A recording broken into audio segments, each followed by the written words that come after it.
Minibus ini diadang warga di Desa Manis, Kabupaten Asahan setelah melakukan tabrak lari. Warga yang kesal melampiaskannya dengan memecahkan kaca mobil. Saat digeledah, warga menemukan 4 karung besar mencurigakan. Petugas kepolisian melakukan pemeriksaan mendapati 130 kg paket ganja siap edar. Dari keterangan satu pelaku yang diamankan, ganja tersebut akan dibawa ke Lampung dengan mendapat upah 20 juta rupiah. Kau bawa dari mana? Kapan kau berangkat dari bandar? Jam 12. Jam 12 naik apa? Keras. Hah? Keras. Mobil. Oh iya. Sama-sama kawan satu lagi. 4. Mau diantar ke mana nih barangnya? Ke Lampung. Ke Lampung. Hingga kini, pelaku masih dalam pemeriksaan intensif di Sat Narkoba Polres Asahan guna mencari tahu pemilik ganja serta penerima ganja di Lampung. Dari Asahan, Sumatera Utara, Ulil Amri, iNews melaporkan. Pemirsa, pengosongan rumah bekas konsulat jenderal Rusia di Jalan Suryo, Medan berlangsung ricuh. 2 orang kuasa hukumnya menempati rumah selama 30 tahun diseret paksa polisi setelah menghalangi proses pengosongan rumah tersebut.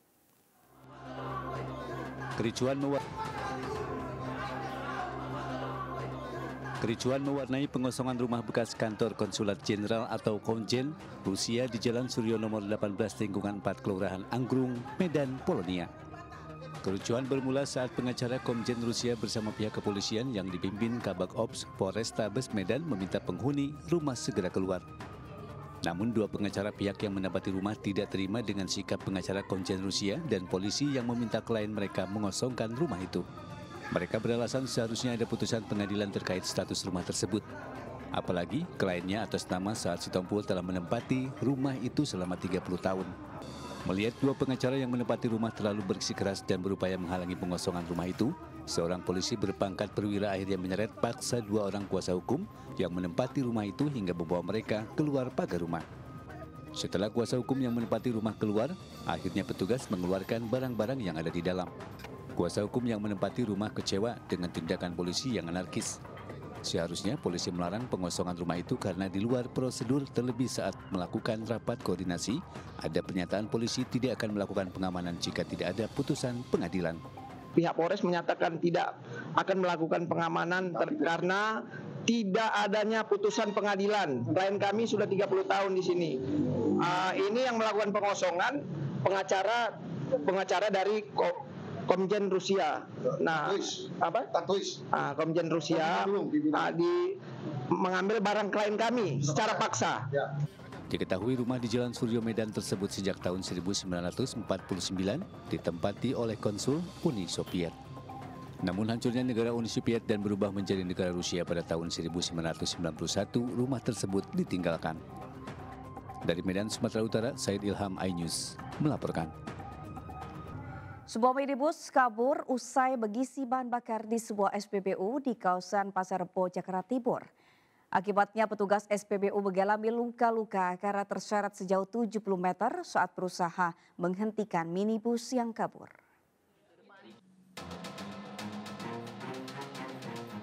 Dari rekaman CCTV terlihat petugas SPBU tengah mengisi BBM ke minibus berwarna putih di sebuah SPBU di kawasan Pasar Rebo, Jakarta Timur. Usai mengisi BBM jenis Pertamax senilai Rp300.000, minibus tersebut kemudian tancap gas tanpa membayar. Mengetahui si pengemudi kabur, petugas SPBU berusaha menghentikan minibus putih hingga terseret sejauh 70 meter. Korban mengalami luka serius di bagian tangan, kaki, dan kepala usai terjatuh karena terseret minibus yang kabur. Terus pas selesainya itu dia bukan nutup tangki nih, nah terus dia mau minta uang, terus tiba-tiba dia nancep gas, nah itu jadi kelantungan di pintu mobilnya. Oh, petugas SPBU-nya terus keseret? Keseret sampai ini pintu keluar gedung PP. Ya, itu ada luka-luka? Terus sih kali ini tangan kanan kiri, kaki juga kanan kiri sama bagian kepala sini kayaknya ada yang, nah itu dia keadaan katanya sih ngomong lepasin diri karena mobil kan keadaan kencang. Oh, makin kencang. Hingga kini belum diketahui identitas pengemudi minibus yang kabur tersebut.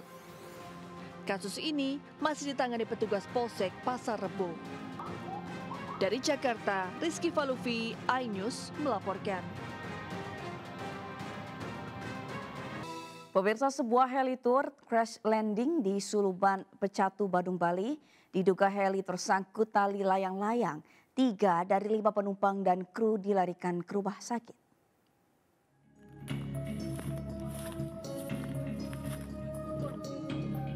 Sebuah heli tour PKWSP crash landing di Suluban, Desa Pecatu, Kecamatan Kuta Selatan, Badung, Bali, Jumat sore. Awalnya heli take off dari helipad GWK pada pukul 14.33 WITA untuk melakukan tur wisata. Belum lama mengudara, heli tersebut terjatuh sekitar pukul 14.37. Berdasarkan informasi awal, heli membawa 5 orang termasuk pilot dan kru. Seluruh korban bisa dievakuasi dalam kondisi selamat. 3 penumpang dibawa ke rumah sakit terdekat untuk mendapatkan perawatan medis. Dugaan sementara heli terjatuh karena tersangkut tali layang-layang. Dari Badung, Bali, Indira Ari, iNews melaporkan. Kasus tewasnya wartawan bersama 3 anggota keluarganya di dalam rumah yang sengaja dibakar menarik perhatian warga Kabanjahe, Kabupaten Karo, Sumatera Utara. Ratusan warga memenuhi lokasi untuk menyaksikan polisi melakukan reka ulang pembunuhan yang menghadirkan 3 tersangka pembakaran rumah tersebut.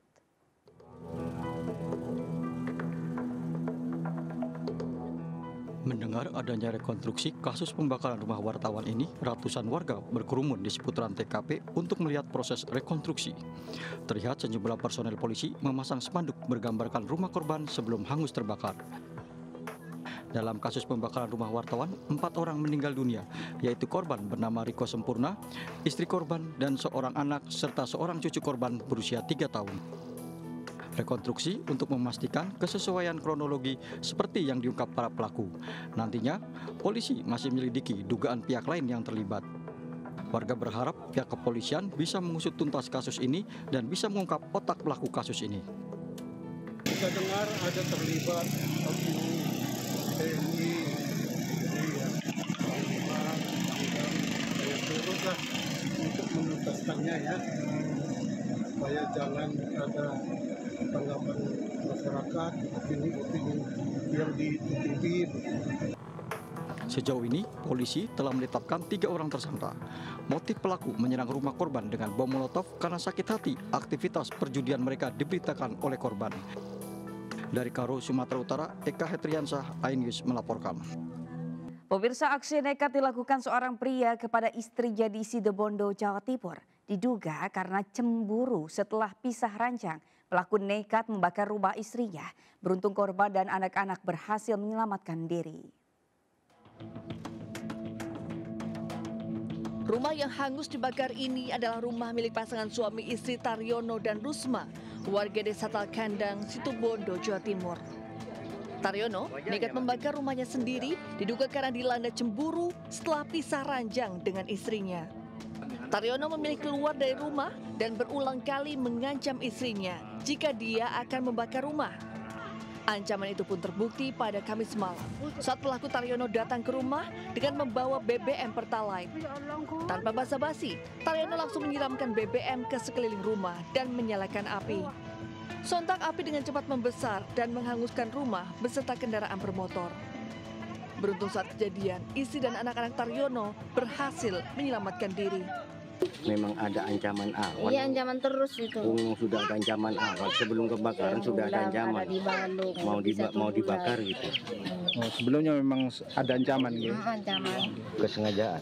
Ya mungkin jelas sudah. Kalau sudah ada barang bukti bensin kan otomatis dibakar. Tinggal 2, pasang mungkin 10 liternya, disemburkan ke mobil langsung meledak. Itu tepatnya kira-kira jam berapa kejadiannya? Kejadiannya kurang lebih 11.30. Sempat melarikan diri, pelaku akhirnya diamankan oleh petugas kepolisian. Meski tidak ada korban jiwa akibat kebakaran ini, kerugian ditaksir mencapai ratusan juta rupiah. Dari Situbondo, Jawa Timur, Rizky Amirul Ahmad, iNews melaporkan. Aksi pencurian 1 unit handphone milik karyawan di sebuah warung makan Jalan Daeng Tata, Kota Makassar, Sulawesi Selatan terekam CCTV. Saat beraksi, pelaku memastikan situasi sepi dan berpura-pura menelpon lalu mengambil handphone milik karyawan di atas meja. Setelah aksinya viral di berbagai platform media sosial, pelaku mengembalikan handphone milik korban.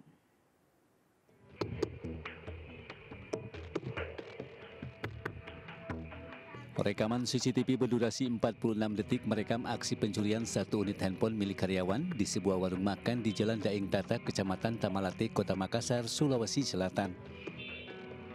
Dalam rekaman CCTV nampak seorang pelaku sedang duduk di teras belakang sambil memantau situasi sekitar. Setelah dipastikan aman, pelaku kemudian berpura-pura nelpon dan langsung masuk untuk mengambil HP korban yang sedang dicas di atas meja. Setelah aksinya viral di berbagai platform media sosial, pelaku berinisial Eka memilih mengembalikan HP korban dengan cara menghubungi pemilik warung melalui pesan singkat. Pelaku mengaku hilaf lantaran beraksi dalam keadaan pengaruh miras. Sebelumnya, satu unit handphone jutaan rupiah milik karyawan warung Raib di Jalan Daeng Tata dibawa kabur pelaku yang masuk lewat pintu belakang. Dalam menjalankan aksinya, pelaku hanya butuh waktu singkat dan berhasil membawa kabur handphone milik korban. Seorang laki-laki duduk di sini. Iya, terus ada sekitar 2-3 menit duduk sambil mengintai di jendela sambil pelan-pelan masuk ambil HP di dalam. Sendiri dia, Bu? Sendiri, pakai baju merah. Itu dikenal atau tidak? Tidak. Bukan pelanggan di sini yang sering makan? Jam berapa kejadian? Jam 9.57. Itu HP siapa? HP-nya pegawai tak? Iya, HP pegawai. Meski telah mengembalikan HP korban, pelaku tetap diserahkan ke Polsek Tamalate untuk selanjutnya diberikan pembinaan lebih lanjut. Dari Makassar, Sulawesi Selatan, Julius bin iNews melaporkan. Aksi warga satu kampung di Endrekang, Sulawesi Selatan bergotong royong mengevakuasi sebuah mobil pickup yang terperosok di selokan dengan menarik kendaraan menggunakan tali tambang viral di media sosial. Tindakan warga sekampung tersebut pun menuai pujian dari netizen.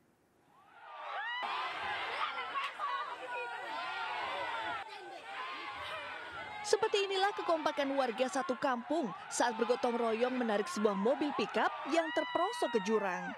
Dalam video nampak puluhan warga kompak menarik badan mobil menggunakan tali tambang. Tidak hanya bapak-bapak, para emak-emak juga ikut andil menarik mobil ke tepi jalan. Ada juga yang menyemangati warga hingga mobil berhasil dievakuasi. Peristiwa ini diketahui terjadi di Dusun Salonge, Desa Kendenan, Kabupaten Endrekang, Sulawesi Selatan pada hari Minggu lalu. Aksi gotong royong warga sekampung ini viral di sosial media dan menuai pujian dari netizen. Sangat membantu pada seluruh warga yang kesusahan ataupun mengalami musibah. Dan kami dari Polres Endrekang sangat mengapresiasi ya masyarakat yang telah membantu mobil tersebut. Ya, sehingga bisa terlepas dari musibah. Diketahui tidak ada korban jiwa dalam peristiwa ini. 6 orang penumpang dalam mobil dilaporkan selamat. Dari Endrekang, Sulawesi Selatan, Jovi Tonapa, iNews melaporkan. Warga di Kabupaten Mamuju, Sulawesi Barat menangkap seekor buaya berukuran 3 meter lantaran sering meresahkan warga sekitar. Hewan predator itu ditangkap menggunakan pancing dengan umpan daging ayam.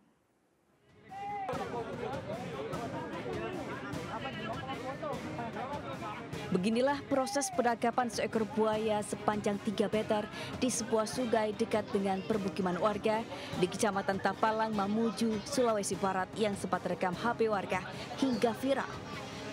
Buaya tersebut sangat meresahkan karena pernah menerkam salah seorang warga hingga terluka beberapa waktu lalu. Buaya 3 meter tersebut berhasil ditangkap warga setelah dipancing dengan umpan seekor ayam. Selanjutnya buaya diikat dengan menggunakan tali. Itu sudah diamankan di KSDA dan saya juga sebagai warga Tapalang, saya juga menghimbau ke masyarakat supaya tidak terlalu beraktivitas di sungai. Setelah berhasil diamankan, buaya tersebut diserahkan ke pihak BKSDA Sulawesi Barat untuk dilakukan penangkaran. Meski begitu, warga diimbau agar tetap waspada dan berhati-hati jika melakukan aktivitas di sungai tersebut karena kemungkinan masih ada buaya yang lain. Dari Mamuju, Sulawesi Barat, Friendly iNews melaporkan.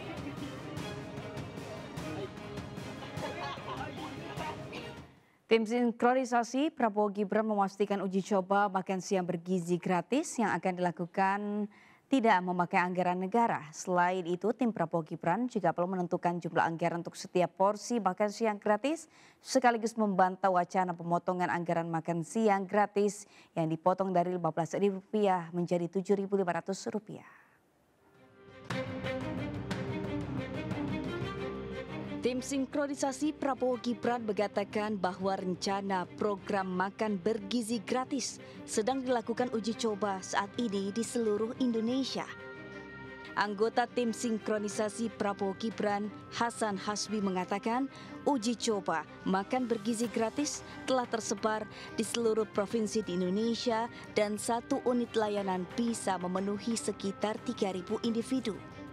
Namun Hasbi menegaskan uji coba tidak didanai oleh pemerintah atau APBN. Menurut kita itu spekulasi. Ya, spekulasi dari mungkin ada ide, ada masukan dari berbagai orang yang kemudian mungkin menurut dia akan menjadi pegangan dari pilot project. Padahal sama sekali tidak ada seperti itu. Orang boleh punya ide, boleh punya masukan, silakan. Tapi tim sampai hari ini belum punya kesimpulan selain jumlah anggaran sebesar 71 triliun tadi. Ia menambahkan uji coba program makanan bergizi gratis sudah dilakukan kepada siswa SD, SMP, SMA, dan ibu hamil. Hal itu dilakukan guna mengetahui apa saja yang harus diperbaiki sehingga pihaknya belum menentukan budget per porsi dari program makan siang gratis tersebut. Dalam RAPBN 2025 untuk program makan siang bergizi gratis, anggaran yang ditetapkan adalah sebesar Rp71 triliun. Dari Jakarta, tim liputan Anyus melaporkan. Pemirsa, PDIP membuka peluang mengusung Basuki Cahayapurnama atau Ahok di Pilgub DKI Jakarta. Menurut salah satu hasil survei, Ahok berada di peringkat kedua setelah Anies Baswedan. Anies dan Ahok pun diprediksi akan kembali bertemu di Pilkada Jakarta.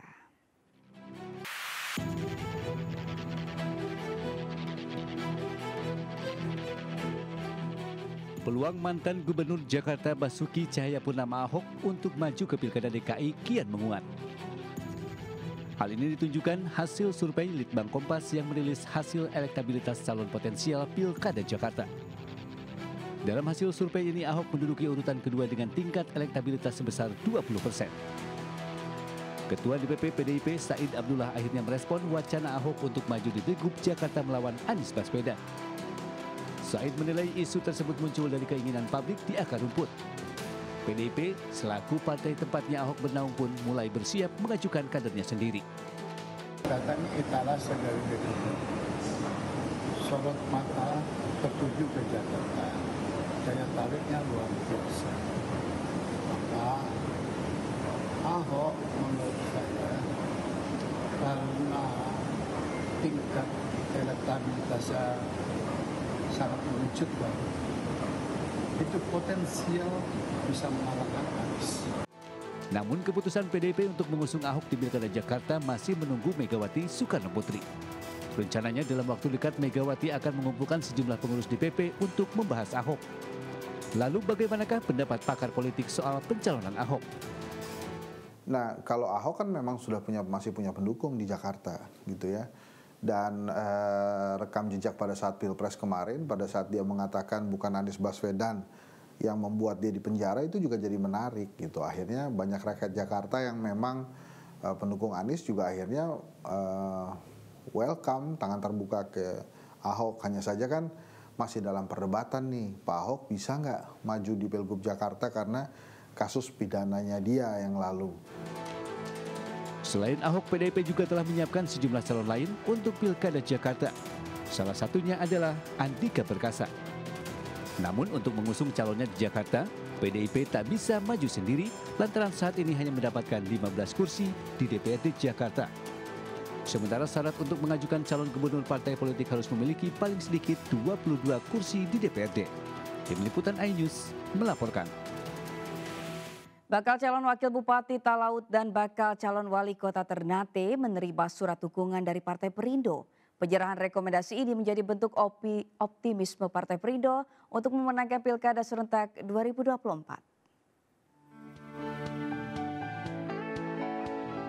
Haroni Mamentiwalo menerima surat rekomendasi dari Partai Perindo untuk maju pada Pilbub Talaut sebagai bakal calon wakil bupati. Rekomendasi juga diberikan kepada Erwin Umar sebagai bakal calon wali kota Ternate. Kader Partai Perindo ini siap memenangkan Pilkada serentak 2024 dan membangun daerahnya.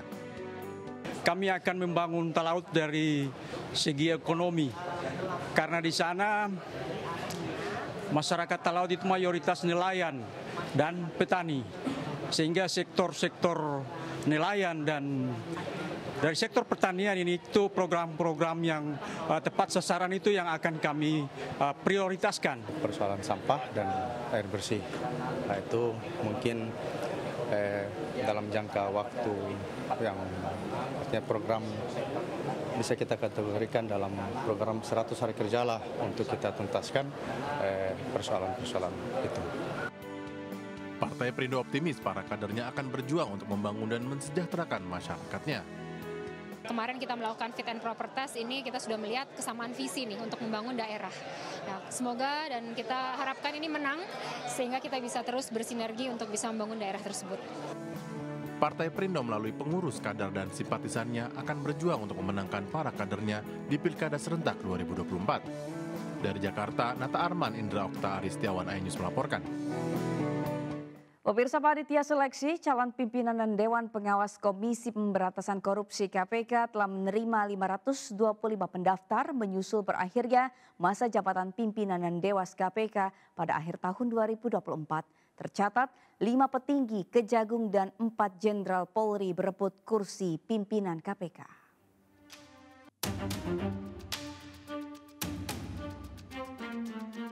Panitia seleksi calon pimpinan dan Dewan Pengawas Komisi Pemberantasan Korupsi menerima 525 pendaftar dengan berbagai latar belakang pendidikan dan profesi, menyusul berakhirnya masa jabatan pimpinan dan Dewas KPK pada akhir tahun 2024 nanti. Semua orang yang memenuhi syarat memang memiliki hak untuk mendaftar sebagai calon pimpinan KPK, termasuk latar belakang polisi dan jaksa. Namun pengamat hukum pidana Teguh Nasrullah menegaskan, nama capim dari kepolisian dan kejaksaan tidak memikul berbagai kepentingan dan titipan. Kalau hasil seleksi dari panitia ini muncul orang-orang yang di dalamnya penuh kepentingan, bukan orang-orang yang berpikir untuk kepentingan bangsa dan negara, maka akan lahir nanti pimpinan KPK pecundang dalam tanda kutip. Ya, Anda mau seperti itu? Saya tidak mau. Saya sedih negara ini kalau hancur-hancuran di semua bidang. Penanganan kasus korupsi, kita nggak percaya dulu saat itu dengan kepolisian, nggak percaya dengan kejaksaan. Walaupun seharusnya kita benahi kalau kekurangan. Kita bentuk KPK. Nanti KPK pun juga timbul dengan orang-orang kepentingan. Hei panitia, Anda punya tanggung jawab sekarang. Pilihlah orang-orang yang baik. Sebelumnya, Kejaksaan Agung dan Polri mengirimkan personilnya untuk mengikuti seleksi calon pimpinan dan Dewan Pengawas KPK periode 2024-2029. Polri mengirim 4 orang jenderal, sedangkan ada 5 jaksa senior kejagung yang mendaftar. Dari Jakarta, Widya Bayu Jati, iNews melaporkan. Kita beralih ke informasi lain pemirsa, sebuah lembah di Desa Kertawangi, Kabupaten Bandung Barat menghadirkan uniknya fenomena alam bias cahaya seperti pelangi. Tak hanya air terjun pelangi, jika beruntung pengunjung bisa melihat langsung kemunculan kawanan monyet ekor panjang. Berikut liputan selengkapnya.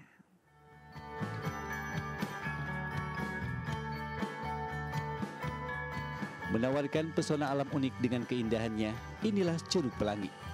Air terjun tertinggi di Kabupaten Bandung Barat di Desa Kertawangi, Kecamatan Cisarua, Jawa Barat. Berada di areal seluas lebih dari 25 hektar, di ketinggian 1050 meter di atas permukaan laut, pengunjung dianjurkan dalam kondisi fit. Karena selain akan menempuh jalan setapak, menuruni ratusan anak tangga, kawasan ini juga memiliki suhu udara cukup dingin yang berkisar 18 hingga 22 derajat Celcius.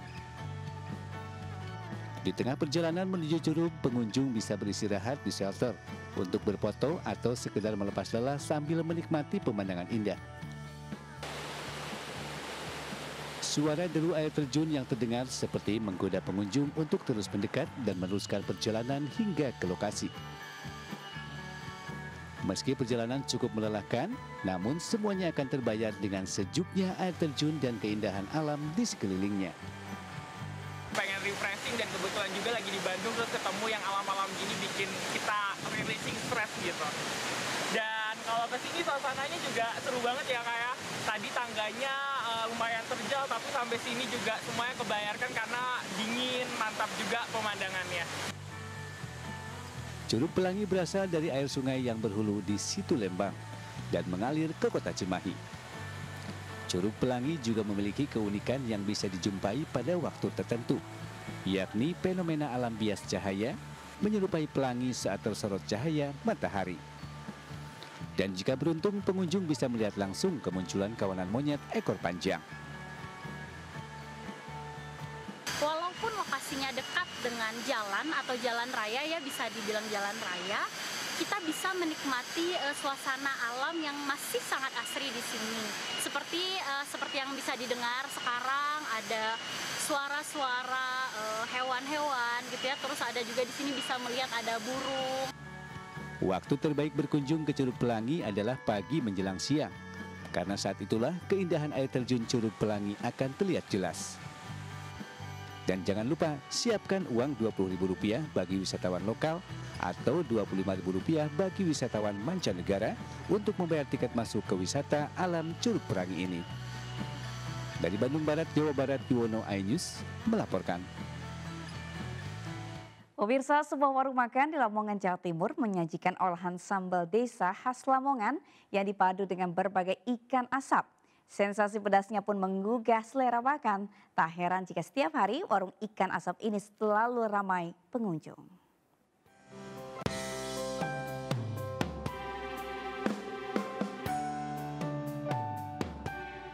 Inilah warung makan yang menyajikan sambal desa khas Lamongan, Jawa Timur yang rasanya pedas dan menggugah selera.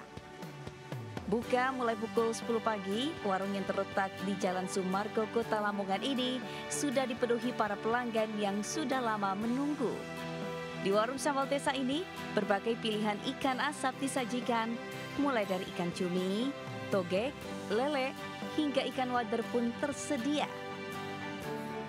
Pengunjung bebas memilih ikan karena di warung ini mengusung konsep seperti prasmanan dengan sambal yang melimpah di setiap porsinya. Dalam sehari, warung ini bisa menghabiskan 15 hingga 20 kg cabai rawit serta 1 kuintal beras. Kalau yang jadi andalan di sini itu ikan cumi, asapan cumi itu paling bestseller. Terus ungkepan-ungkepan juga ada, nggak cuma asapan aja. Sementara itu, ratusan pelanggan yang datang berasal dari berbagai kota seperti Gresik, Tuban, Mojokerto, dan Surabaya. Salah satu pengunjung mengaku jika rasa sambal di sini sangat pedas, ditambah sedapnya lalapan daun jati, terong Thailand yang semakin menggugah selera makan. Ini enak mas, sambalnya pedas, ikannya juga fresh, gurih. Ini pilih ikan apa? Ikan toge. Untuk bisa makan di sini, pengunjung tidak perlu merogoh kocek terlalu dalam, mulai dari Rp25.000 per porsinya. Dari Lamongan, Abdul Wahid, iNews melaporkan.